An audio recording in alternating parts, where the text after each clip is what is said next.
नमस्कार, मी रेणुका. न्यूज 18 लोकमतच्या जगाच्या पाठीवर या विशेष बुलेटिनमध्ये तुमचं स्वागत. जगभरातल्या बातम्यांचा आढावा आपण घेणार आहोत, पण सुरुवातीला बघणार आहोत महत्त्वाच्या बातम्या.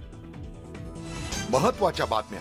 प्रायोजक अमृत नोनी, माझ्या उत्तम आरोग्याचं रहस्य. अमृत नोनी पॉवर प्लस.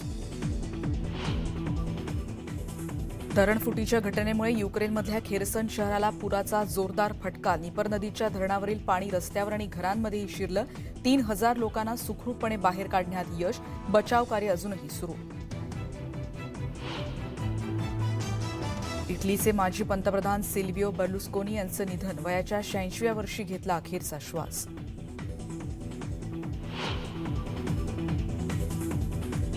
हैतीमधल्या पोर्टो प्रिन्समध्ये भीषण आग. बाजारपेठेमध्ये लागलेल्या आगीत अनेक दुकानं आणि स्टॉल्स जळून खाक.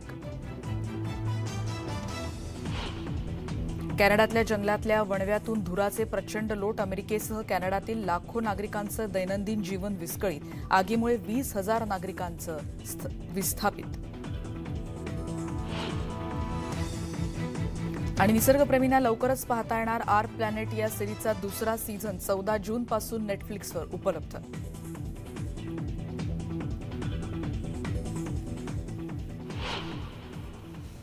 आणि आता बघूयात आंतरराष्ट्रीय स्तरावर काय घडते आणि त्यातली सुरुवातीची बातमी आपण बघणार आहोत. युक्रेन आणि रशियामध्ये सुरू असलेल्या युद्धासंदर्भातली बातमी आहे. कारण फेब्रुवारी 2022 पासून सुरू असलेल्या युद्धात युक्रेनला यश येईल आणि युक्रेनचं सैन्य रशियाच्या सैन्याला सर्व प्रदेशातून हुसकावून लावेल अशी आशा पोलंडचे अध्यक्ष आंद्रेस डुडा यांनी व्यक्त केली. सोमवारी पॅरिसमध्ये फ्रान्स आणि जर्मनीच्या नेत्यांसह संयुक्त पत्रकार परिषदेत डुडा बोलत होते.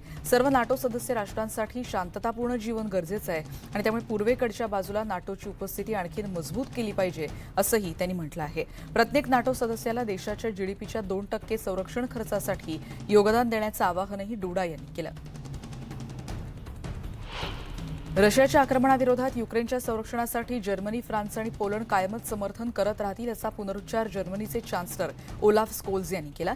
पॅरिसमध्ये फ्रान्सचे अध्यक्ष इमॅन्युएल मॅक्रो आणि पोलंडचे राष्ट्राध्यक्ष आंद्रेस डुडा यांच्या भेटीनंतर स्कोल्ज यांनी पत्रकारांशी संवाद साधला. ही एकता आमची खरी ताकद असल्याचं ते म्हणाले. आपली योजना अयशस्वी झाल्याचं रशियाचे अध्यक्ष व्लादिमीर पुतीन यांना आता तरी समजलं पाहिजे असंही स्कोल्ज यांनी म्हटलंय. युद्ध संपल्यानंतर युक्रेनसाठी संभाव्य सुरक्षा हमीबद्दलही त्यांना यावेळी विचारण्यात आलं. तर युद्धाच्या सुरुवातीपासूनच पाश्चात्य नेते यावर कायमच चर्चा करत आल्याचं स्कोल्ज यांनी सांगितलं आहे. रशियाच्या संरक्षण मंत्रालयानं केलेल्या एका दाव्याविषयीची बातमी आहे. काळ्या समुद्रातील रशियाच्या एका जहाजावर हल्ला करण्याचा युक्रेनचा डाव रशियाच्या सैन्यानं उधळून लावल्याचा दावा रशियाच्या संरक्षण मंत्रालयाकडून करण्यात आला. समुद्रातल्या दूरच्या लक्ष्यांवर जहाजानं गोळीबार केल्याचं फुटेज रशियाच्या वतीनं प्रसिद्ध करण्यात आलं. 6 मानवरहित स्पीडबोट्सनी रशियाच्या प्रियाझोवेटो या नौकेला लक्ष्य केल्याचं रशियाचं म्हणणं आहे. त्याचबरोबर हल्ल्याच्या वेळी USAR फोर्सचे ड्रोन या भागात म्हणजे समुद्र जो आहे या सगळ्या भागामध्ये हवाई क्षेत्रात त्याचा शोध घेतला जात होता असंही त्यांनी यावेळी म्हटलंय. त्याचबरोबर युक्रेनच्या सर्व स्पीडबोट्स नष्ट केल्यात आणि रशियाच्या जहाजाचं कोणतंही नुकसान झालं नाही असं रशियन सैन्याकडून सांगण्यात आलंय. काखवा धरण दुर्घटनेत 10 जणांचा मृत्यू झाल्याचं युक्रेनच्या अधिकाऱ्यांकडून सांगण्यात आलं. इतर 41 जण अजूनही बेपत्ता आहेत. त्याचबरोबर खेर्सनमध्ये चित्रित केलेल्या एका व्हिडिओ संदेशात देशाचे गृहमंत्री इहोर क्लायमेंको यांनी याविषयीची माहिती दिली. या निपर नदीच्या बाजूचं शेवटचं मोठं शहर असलेल्या खेर्सनमधून मोठ्या प्रमाणात आता पाणी कमी व्हायला सुरुवात झाल्याचं ते म्हणाले. पूरस्थितीला सामोरं जाण्यासाठी युक्रेनच्या इतर भागांमधूनही बचाव पथक आणि उपकरणं पाठवण्यात आली होती. ही पाणी पातळी आता सामान्य झाल्यानंतरही बचाव कार्य बरेच दिवस सुरू राहील असंही क्लायमेंको यांनी म्हटलं. रशियन सैन्याकडून आग्नेयकडचं आणखी एक गाव पुन्हा ताब्यात घेतल्याचे युक्रेनच्या लष्करी अधिकाऱ्यांनी काल म्हटलंय. 12 ते 14 महिन्यांपेक्षा जास्त काळाहून अधिक चाललेल्या या आक्रमणाविरोधात युक्रेननं केलेल्या प्रतिहल्ल्यात आतापर्यंत मिळालेलं हे लहान पण अत्यंत महत्त्वाचं यश मानलं जात आहे. युक्रेनचा ध्वज पुन्हा एकदा स्टोरोझोव गावावर आता फडकत असल्याचा संदेशच याद्वारे उपसंरक्षण मंत्री हन्ना मलियार यांनी टेलिग्रामद्वारे दिलाय. याआधी एक दिवस पूर्व डोनेत्स्क प्रदेशातील वेलिका या शहराच्या दक्षिणेला एकत्रित केलेली 3 लहान गावं देखील मुक्त झाल्याचं युक्रेनच्या अधिकाऱ्यांनी म्हटलं आहे. युक्रेनच्या 35th सेपरेट मरीन इन्फंट्री ब्रिगेडनं सोमवारी व्हिडिओ जारी केला. या गावांमधून रशियानं माघार घेतल्याची पुष्टी रशियाच्या संरक्षण मंत्रालयानं केलेली नसली तरी काही लष्करी ब्लॉगर्सनी मात्र या प्रदेशात रशियन नियंत्रण आता नसल्याचं म्हटलं आहे. केर्सन प्रदेशातील अनेक भाग पाण्याखाली गेले होते आणि त्यामुळे बचावकार्य अजूनही तिथे वेगात सुरू आहे आणि पोलिसांनी जारी केलेल्या फुटेजमध्ये अनेक जण अजूनही मदत त्यांना पोहोचलेली नाही यावरून स्पष्ट होतंय. पण त्यांचं निवासस्थानही ते सोडू शकत नाहीयेत. युक्रेनियन नॅशनल पोलीस फोर्सनं सोमवारी हे फुटेज जारी केलंय. केर्सन शहराचे अनेक भाग आणि आजूबाजूचा परिसर अजूनही पुराच्या पाण्यात बुडलेला आहे. काही भागातलं पाणी ओसरलं असलं तरी व्हिडिओसोबत शेअर केलेल्या संदेशात पोलिसांनी एक महत्त्वाची माहिती दिली आहे. स्थानिक पोलीस अधिकाऱ्यांनी आतापर्यंत खेर्सनमधल्या 150 रहिवाशांना वाचवलंय आणि ज्याबरोबर तिथे 100 पाळीव प्राणी आणि त्यांचा देखील यामध्ये समावेश असल्याचं त्यांनी सांगितलंय. युक्रेनच्या खेर्सन प्रदेशात काम करणाऱ्या बचावकर्त्यांच्या ऑल रशियन स्टुडंट कॉर्प्सचे स्वयंसेवक असल्याचं त्यांनी म्हटलंय. रशियाच्या एका टीव्हीनं सोमवारी याबद्दलचं एक फुटेज सध्या जारी केलंय. या व्हिडिओमध्ये काकवा धरण फुटल्यानंतर या पूरग्रस्त भागातील तिथल्या जनतेसाठी मदत करण्यात आली आहे. नागरिकांना पिण्याचं बॉक्सेस देखील तिथे त्याचं वितरण करण्यात आलंय. अनेक स्वयंसेवक नागरिकांना आणि प्राण्यांना सुखरूप बाहेर काढतात. त्याचबरोबर इथे ही धरण फुटल्यामुळे जी आपत्ती ओढवलेली होती त्यानंतर या प्रदेशात 1 वर्षाहून अधिक काळापासून ओढवलेल्या दुःखात आणखीन भर पडली आहे. कारण याच भागात मोठ्या प्रमाणात हल्ले देखील झाले होते रशियाकडून आणि त्याचबरोबर आता ही पर्यावरणीय आपत्ती देखील इथे ओढवलेली आहे. इथलं सर्वसामान्य जीवन सुरळीत व्हायला अजून काही काळ जावा लागणार आहे. रशियाच्या सरकारी टीव्हीनं सोमवारी मॉस्कोमधल्या एका एअरबेसवर विमानानं आलेल्या सैनिकांचं प्रत्यार्पण करण्यात आल्याचं फुटेज नुकतंच प्रसिद्ध केलंय.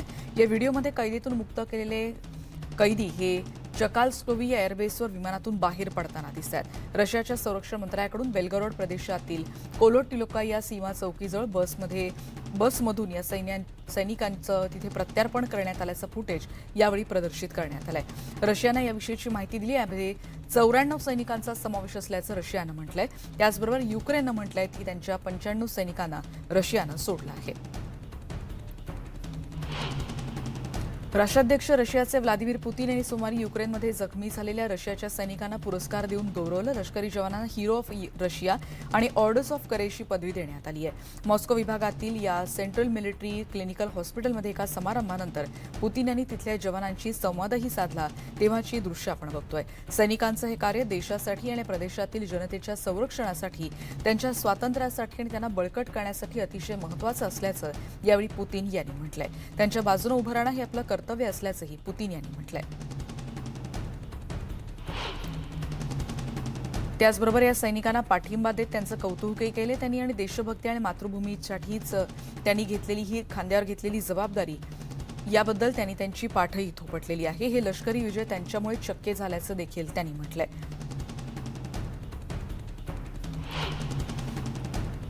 अमेरिकेचे राष्ट्राध्यक्ष जो बायडन आणि ब्रिटनचे पंतप्रधान ऋषी सुनक यांची गेल्या आठवड्यात भेट झाली होती आणि अमेरिका आणि ब्रिटन युक्रेनला शेवटपर्यंत पाठिंबा देतील असंही त्यांनी म्हटलंय. सुनक यांच्या व्हाईट हाऊसच्या पहिल्या भेटीदरम्यान व्हाईट हाऊस ईस्ट रूममधून संयुक्त पत्रकार परिषदेत ही माहिती देण्यात आली. या नेत्यांनी याविषयी युक्रेनच्या युद्धाबद्दलचं देखील वक्तव्य केलं आणि त्यांनी म्हटलं युक्रेनला जोपर्यंत मदत लागेल तोपर्यंत अमेरिका पाठिंबा देत राहील. रशियाच्या सैन्यानं दक्षिण युक्रेनच्या एका शहरावर गोळीबार केला आणि ज्यात धरण कोसळलेला हा सगळा भाग होता आणि युक्रेनच्या अधिकाऱ्यांनी देखील याविषयी स्पष्टोक्ती दिली आहे. झेलेन्स्की यांनी या नुकसानीचं मूल्यांकन करण्यासाठी काही तासांनंतर बचाव प्रयत्न स्थगित करायला भाग पडल्याचा आरोपही त्यांनी केला आहे.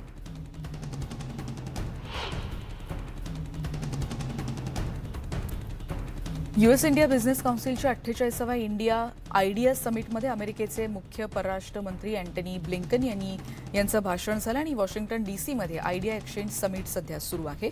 भारत आणि अमेरिका यांच्यातील संबंध अतिशय खास असल्याचं त्यांनी यावेळी म्हटलंय. आरोग्य, सुरक्षा त्याचबरोबर आर्थिक या विविध विषयांमध्ये भारत आणि अमेरिकेत उत्तम संबंध असल्याचंही अमेरिकेचे परराष्ट्र मंत्री अँटनी ब्लिंकन यांनी म्हटलंय. आपण सगळेजण मिळून या दोन्ही महासत्तांचे संबंध अधिक उत्तम होण्यासाठी प्रयत्न करूयात असंही ते यावेळी म्हणाले. इराकच्या राष्ट्रीय सुरक्षा सल्लागार आणि संयुक्त राष्ट्र संघांच्या अधिकाऱ्यांनी एक संयुक्त निवेदन जारी केले. यानुसार अतिरेक्यांची हजारो कुटुंब असलेल्या सिरियातल्या या विस्तीर्ण अल होल कॅम्पमधल्या रहिवाशांना सुरक्षितपणे मायदेशी पाठवण्यासाठी प्रयत्न केले जाणार आहेत आणि यात योग्य आणि तातडीच्या उपाययोजना करण्याची आवश्यकता व्यक्त करण्यात आली आहे. राष्ट्रीय सुरक्षा सल्लागार कासिम अल राझी यांनी विषयी वक्तव्य केले. सिरियातील काही निर्वासित शिबिरं ही दहशतवादाला खतपाणी घालणारी केंद्र आहेत आणि ते दहशतवाद्यांची कुटुंब आहेत आणि त्यांचा वापर करून आयसिस मानवताविरोधी कृती करत असल्याचं त्यांनी यावेळी म्हटलंय. अशा प्रकारच्या शिबिरांमध्ये सध्या 50,000 पेक्षा जास्त जण राहत आहेत. यामध्ये 8,000 पेक्षा जास्त महिला आणि तेवढ्याच लहान मुलांचाही समावेश आहे असंही यावेळी सांगण्यात आलं. इटलीचे माजी पंतप्रधान सिल्विओ बर्लुस्कोनी यांचं निधन झालं. वयाच्या 86व्या वर्षी त्यांनी अखेरचा श्वास घेतला. मिळालेल्या माहितीनुसार ते अनेक आजारांनी ग्रस्त होते आणि ल्युकेमिया देखील त्यांना झालेला होता. 10 जूनला मिलानमधल्या एका रुग्णालयात त्यांना दाखलही करण्यात आलं होतं. बर्लुस्कोनी इटलीमधले एक श्रीमंत नेते मानले जात होते आणि 3 वेळा त्यांनी इटलीचं पंतप्रधान पदही भूषवलं होतं. 1994 ते 95, 2001 ते 2006 आणि 2008 ते 2011 या कालावधीत ते इटलीचे पंतप्रधान होते.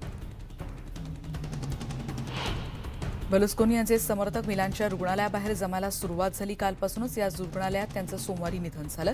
त्यांच्यावर सॅन राफेल हॉस्पिटलमध्ये ल्युकेमियावर उपचार सुरू होते. डिओमो कॅथेड्रलमध्ये बुधवारी त्यांच्यावर अंत्यसंस्कार केले जातील. हैतीमधली बातमी आहे, कारण काल हैतीमधल्या पोर्टो प्रिन्समधल्या डाऊनटाऊन मार्केटमध्ये लागलेल्या आगीत अनेक दुकानं आणि स्टॉल्स अक्षरशः जळून खाक झालेत.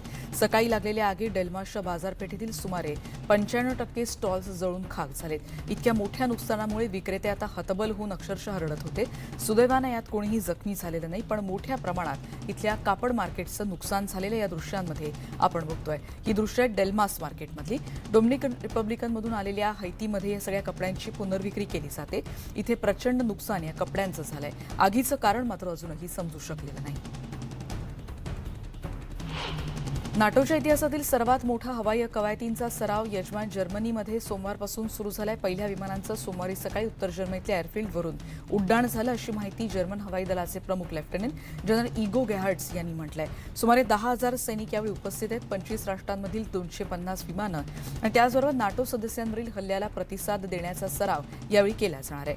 एअर नॅशनल गार्डचे 2,000 कर्मचारी आणि सुमारे 100 विमानं अमेरिकेनं पाठवायला सुरुवात केली आहे. फेब्रुवारी 2022 मधल्यापासूनच रशियानं युक्रेनवर केलेल्या हल्ल्यामुळे नाटोला त्या भूभागावर देखील हल्ला होण्याची भीती वाटते आणि अशासाठीच ही तयारी करून आपण सज्ज राहण्याची गरज त्यांनी व्यक्त केली आहे. याच नाटोमध्ये सामील होण्याची आशा असलेले स्वीडन आणि जपानही या सरावात सहभागी आहेत. अमेरिकेतल्या 3 राज्यांमधल्या बाललैंगिक शोषणाबद्दलच्या खटल्यांच्या संदर्भात काही महत्त्वाचे निर्णय घेण्यात आलेत. अशा प्रकारे लैंगिक शोषणाची शिकार झालेल्यांना या निर्णयामुळे मोठा दिलासा मिळाला आहे. या प्रकरणांच्या खटल्यांच्या सुनावणीसाठी घालण्यात आलेली कालमर्यादा यापुढे काढून टाकण्यात आली आहे आणि यामुळे अनेकांना विलंबानं का होईना पण न्याय मिळेल अशी अपेक्षा आहे. मेरीलँडचे गव्हर्नर यांनी या कायद्यावर स्वाक्षरी केली. इथल्या एका अहवालानुसार 600हून अधिक मुलांवर त्यांच्याच परिचितांकडून अनेक दशकांपासून अत्याचार करण्यात आलेले होते. मिशिगन, त्याचबरोबर रोड आयलंड आणि मॅसेच्युसेट्समधले पीडित नागरिकांसाठी हा निर्णय महत्त्वाचा ठरू शकतो. अमेरिकेतली आणखीन एक बातमी आहे. राज्याच्या 2 भागांना जोडणाऱ्या एका महामार्ग 95 क्रमांका जो एक महत्त्वाचा टप्पा होता फिलाडेल्फियामध्ये, तो कोसळल्यानंतर ही परिस्थिती सध्या पाहायला मिळते. यामध्ये पूर्व किनारपट्टीवरील मुख्य उत्तर दक्षिण महामार्ग बंद करावा लागलाय. या अपघातामुळे दाट लोकवस्तीच्या ईशान्येकडच्या भागांमध्ये प्रवासाला काही काळ बाधा आली होती.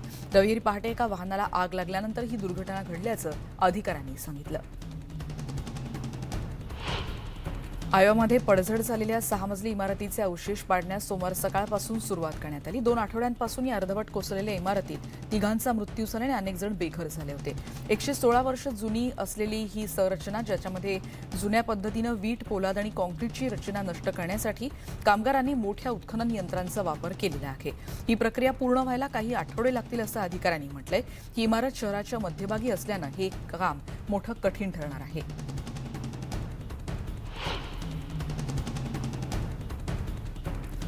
अमेरिकेतली आणखीन एक बातमी आपण बघतोय. एका कालव्यामधून पाणी वाहून नेण्यासाठी बांधलेल्या भूमिगत एका गुहेच्या तपासणी दरम्यान एक बोट उलटली आणि एकाचा मृत्यू झालाय. लॉकपोर्ट केव्ह टूरसाठी पोलीस आणि अग्निशमन दलाला पाचारण करण्यात आलं. अधिकाऱ्यांनी याविषयीची माहिती दिली. ही बोट उलटली तेव्हा त्यात 29 जण होते आणि 6 फूट खोल पाण्यात ही बोट उलटल्याचं त्यांनी यावेळी सांगितलंय. किमान 8 जणांना यानंतर स्थानिक रुग्णालयात पाठवण्यात आलं.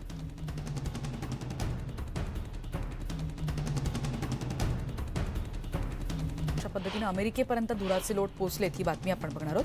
कॅनडाच्या पश्चिमेकडील प्रांतांपासून क्युबेकपर्यंत पसरलेल्या वणव्यामुळे जंगलात आग लागली आणि हा धूर अमेरिकेपर्यंत पोहोचला आणि त्यामुळे मे महिन्यापासूनच या भागात हवेच्या गुणवत्तेबाबत सातत्यानं अलर्ट जारी करण्यात येत आहेत. न्यूयॉर्कमध्ये दुपारी देखील आकाशात केशरी छटा दिसतात. इलिनॉय, विस्कॉन्सिन आणि मिनेसोटाच्या काही भागांना अमेरिकेच्या पर्यावरण संरक्षण एजन्सीनं या भागात खराब हवा इथे जाणवू शकते असा इशारा देखील जारी करण्यात आला होता. मेरीलँड, बाल्टिमोर, व्हर्जिनिया आणि पेनिसिल्व्हेनियापर्यंतच्या अधिकाऱ्यांनी देखील या भागात वणव्याचा परिणाम जाणवत असल्याची नोंद केली. या वाऱ्यांमुळे आगीचा धूर दक्षिणेकडे वाहत चालला. ही पातळी आशियातील मोठ्या प्रदूषित शहरात सामान्यपणे पाहिल्या जाणाऱ्या जी पातळी पाहिली जाते जनरली त्याचं निरीक्षण होतं त्यापेक्षाही जास्त असल्याचं ओहायो स्टेट युनिव्हर्सिटीच्या लिओन वोल्ट यांनी म्हटलंय. हृदय आणि रक्तवाहिन्यांसंदर्भातल्या रोगावरील वायू प्रदूषणाचा अभ्यास ते यामध्ये करतात. या सूक्ष्म कणांचं प्रदूषण PM 2.5 नावाने ओळखलं जातं आणि हे लहान कण श्वसनाच्या समस्या निर्माण करतात. बातमी ब्राझीलमधली. ब्राझीलचे अध्यक्ष लुईज इनासियो लुला दा सिल्वा यांनी लाखो एकर रेन फॉरेस्टला स्थानिक भूमी म्हणून अधिकृतपणे मान्यता देण्याचं वचन दिलं. पण केंद्राच्या कायद्याअंतर्गत ही जमीन संरक्षित आहे, पण हे संरक्षण लागू करण्यासाठी कायदा मंजूर झालेला नाही. ब्राझीलच्या सुप्रीम कोर्टानं या स्थानिकांसाठी राखून ठेवलेल्या जमिनीच्या मोठ्या साठ्याच्या सीमा कायदेशीर करण्याचा निर्णय पुन्हा एकदा पुढे ढकललाय. स्थानिक आंदोलकांनी याचा निषेध केलाय. इथल्या स्वदेशी गटांनी यासाठी दीर्घकाळ लढा दिलाय. इथल्या शास्त्रज्ञ आणि कार्यकर्त्यांच्या म्हणण्यानुसार इथली जंगलतोड आणि प्रदूषणाचं प्रमाण इथे प्रचंड वाढत चाललंय. न्यायालयानं संवेदनशील जमिनींचं रक्षण करण्यासाठी आणि स्वदेशी हक्कांचं समर्थन करण्यासाठी कारवाई करण्याची मागणी केली आहे. न्यायमंत्री आंद्रे मेंडोना यांनी या सुनावणीनंतर या सगळ्या प्रकरणाचं विश्लेषण करण्यासाठी अधिकची वेळ मागून घेतली. रोमानियामधली बातमी आहे. बुखारेस्टमधल्या शिक्षकांनी संप पुकारला होता. कमी वेतनाच्या विरोधात हा निषेध मोर्चा काढण्यात आला होता. शिक्षकांच्या पगारात 25% वाढ करण्याची मागणी कामगार संघटनांनी केली आहे. पोप फ्रान्सिस यांच्यावर नुकतीच शस्त्रक्रिया करण्यात आली आणि त्यामुळे दर रविवारी ते करत असलेल्या संबोधनासाठी ते उपस्थित राहिले नाहीत. डॉक्टरांच्या सल्ल्यानुसार रविवारी दुपारी सार्वजनिकरित्या ते प्रार्थनेला उपस्थित राहिले नव्हते, पण सकाळी टेलिव्हिजनद्वारे रविवारची प्रार्थना त्यांनी ऐकली. रोमच्या रुग्णालयामध्ये झालेल्या पोटाच्या शस्त्रक्रियेतून ते बरे झाल्याचं व्हॅटिकनद्वारे एका निवेदनात सांगण्यात आलं. जेमेली हॉस्पिटलमध्ये पोप यांची एक झलक पाहण्यासाठी मोठ्या प्रमाणात इथे नागरिक उपस्थित राहतात आणि त्यांच्या तब्येतीसाठी प्रार्थना करतात.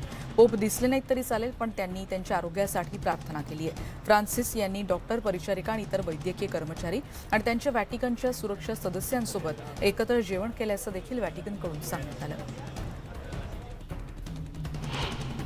बातमी लंडनमधली. एका प्राणी संग्रहालयातल्या वाघांच्या बछड्यांची ही बातमी आहे. इथे पहिल्यांदाच ते पाण्यात पोहण्याचा आनंद घेतात आणि हे व्हिडिओ सध्या चर्चेत आहे. झॅक आणि क्रिस्पिन अशी त्यांची नावं आहेत.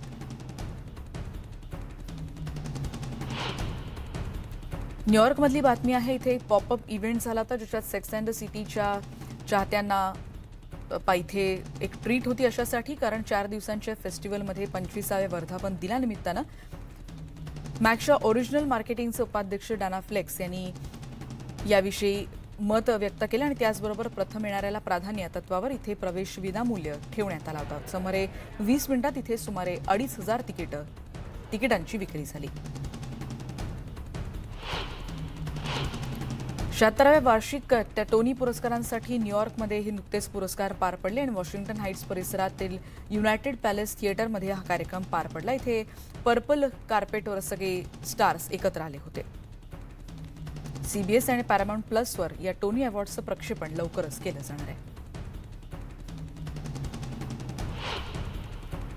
नेटफ्लिक्सवरच्या आर प्लॅनेट या सिरीजचा दुसरा सीझन येतोय आणि पहिल्या सीझनप्रमाणे या सीझनमध्येही डेव्हिड एटनबरो यांच्याच आवाजात ही सिरीज ऐकता येणार आहे. यातले नवीन 4 भाग ज्याच्यामध्ये प्राणी आणि कीटकांवरती आहेत आणि जगण्यासाठी प्रवास करावा लागणाऱ्या प्राणी आणि कीटकांचं आयुष्य नेमकं कसं असतं या विषयावर सखोल संशोधनानंतर ही सिरीज तयार करण्यात आली आहे. 14 जूनपासून ही सिरीज नेटफ्लिक्सवर पाहता येईल.